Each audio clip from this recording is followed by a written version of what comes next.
அடுத்ததா தனுசு ராசி நேயர்களுக்கு இந்த குரு பெயர்ச்சி பலன் எப்படி இருக்கும் சார்? தனுசு ராசிக்காரர்களை பொறுத்த வரைக்குமே இந்த குரு பெயர்ச்சி 7ஆம் வீட்டிற்கு வருகிறார். 7ஆம் வீட்டில் இருக்கக்கூடிய குரு உங்களுக்கு ஃபாரின் யோகங்களை தருகிறார். அதே மாதிரி 7ஆம் வீட்டில் இருக்கக்கூடிய பொண்ணு பார்க்குற விஷயங்கள், அதாவது வந்து எனக்கு எங்கள் ஊரில் வந்து பார்த்தீங்கன்னா என்ன அமெரிக்காவில் கூப்பிட்டாங்கோ, ஆப்பிரிக்காவில் கூப்பிட்டாங்கோ, எல்லா இடத்துலையும் கூப்பிட்டாங்க, செலக்ட் பண்ணியா. அது செலக்ட் ஆகிறது மட்டும்தான் கஷ்டம். பார்த்தீங்கன்னா நிறைய பேர் வீட்டில் என்ன காரணம்னே தெரியாது, 2 பேருமே அழகாக இருப்பாங்க, பொண்ணு அழகாக இருப்பாங்க. சில பேர் வீட்டில் என்னென்னா ரொம்ப அழகாக இருக்கிற பெண்கள்லாம் என்ன பண்ணுறாங்க, தனக்கான ப்ரொஃபைல் கிடைக்கணுங்கிறதுக்காகவே ரொம்ப வெயிட் பண்ணி கடைசியாக பார்த்தா 32 33 வயசு ஆயிரும். அதுக்கப்புறமா யாராவது ஒருத்தர் நம்ம கூட ஓரளவுக்கு ஜாதகம் மேட்ச் ஆனால் போதுங்கிற ஒரு முடிவுக்கு வந்துருவாங்க. இந்த மாதிரி நிறைய பேரை பார்த்துருக்கேன். இந்த விஷயங்கள் கிடைக்கும் போது இறைவன் கல்யாணம் பண்ணுறதுங்கிறது கடவுள் தந்த பிராப்தம். 7ஆம் வீட்டில் வந்து குரு பகவான் வரும் பொழுது இன்னாருக்கு இன்னார் என்று எழுதி வைத்தானே தேவன் என்றுனா, அந்த மாதிரி யாருக்கு என்ன பிராப்திங்கிறது யாருக்கும் தெரியாது. 7ஆம் வீட்டில் இருக்கக்கூடிய குரு பகவான் உங்களுக்கு அந்த பிராப்தத்தை தருகிறார். 7ஆம் வீட்டில் இருக்கக்கூடிய குரு பகவான் உங்களுக்கான சரியான ஜோடியை உங்களுக்கு கண்ணில் காட்டுகிறார். உங்களுக்கு அந்த ஜோடி உங்களுக்கு கிடைக்கும். இதுதான் உங்களுடைய வாழ்க்கை, இதுதான் உங்களுடைய எதிர்காலம் என்பதை நிறைய பேருடைய வாழ்க்கை கல்யாணம் ஆனதுக்கு அப்புறம் தான் வந்து லைஃப்ல நல்லா இருக்கும்.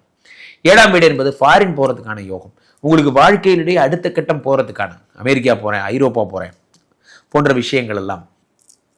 சார் ஃபாரின் போய் ஜெயிச்சவங்கலாம் நிறைய பேர் இருக்காங்க சார். ஃபாரின் போய் நல்லா இருக்கிறவங்களும் இருக்காங்க, ஃபாரின் போய் கெட்டு போனவங்க நிறைய பேர் இருக்காங்க.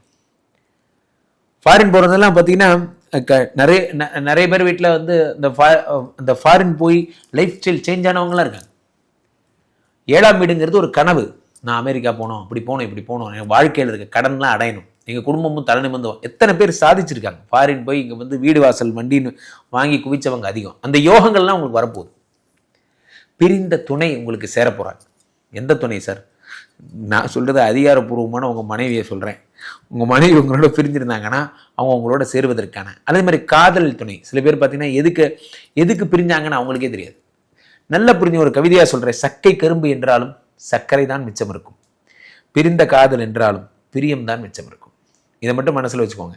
நம்ம வந்து எது இருந்தாலும் உங்களுக்கு வந்து அந்த 7ஆம் வீட்டில் இருக்கக்கூடிய குரு பகவான் 11ஆம் வீட்டை பார்க்கிறார், லாபஸ்தானத்தை பார்க்கிறார், உடம்பை பார்க்கிறார். உடம்பை பார்க்கும்போது என்ன ஆகுறதுன்னா உங்களுக்கு வந்து உடல்நிலையில் மாற்றங்கள், உடல்நிலையில் தெம்பு போன்றவை ஏற்படும். 3ஆம் வீட்டை குரு பார்க்கிறார், முயற்சியை பார்க்கிறார், அளவு கடந்த வெற்றிக்கான ஆயத்தங்கள் போன்றவற்றை, ரன்னிங் ரேஸ் ஓடுறவங்க, பாக்ஸிங் பண்ணுறவங்க, அது மாதிரி உடல் அளவில் இந்த வெயிட் லிஃப்டிங் பண்ணுறவங்க, அத்லெட்ஸ், இவங்களுக்கெல்லாம் ரொம்ப அற்புதமான ஒரு காலமாக இருக்கும். தனுசு ராசிக்காரர்களுக்கு மிகுந்த ஒரு பிரம்மாண்டமான ஒரு வருடமாக இந்த வருடம் இருக்கும். குரு பெயர்ச்சி டாப் டக்கராக இருக்க போகுது. அதனால 100க்கு 200 மார்க்.